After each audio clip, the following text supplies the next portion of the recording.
बाबा चूड़िया गढ़ाओल सोना समोड़ाओल हे कने बाबा चूड़िया गढ़ाओल सोना समोड़ाओल हे आहे कने दादी लेती जन्म के बउआ के मूरन हे आहे कने दादी लेती जन्म के बउआ के मूरन हे अपन बाबा चूड़िया गढ़ाओल सोना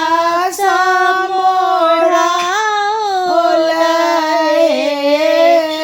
अपने बाबा चूड़िया गढ़ाओल सोना समोड़ाओल हे आहे अपन दादी लेल जन्म के बउआ के मूरन हे आहे अपन दादी लेल जन्म के बउआ के मूरन हे कने बाबा महल बनाओल गहना गढ़ाओल हे कने बाबा महल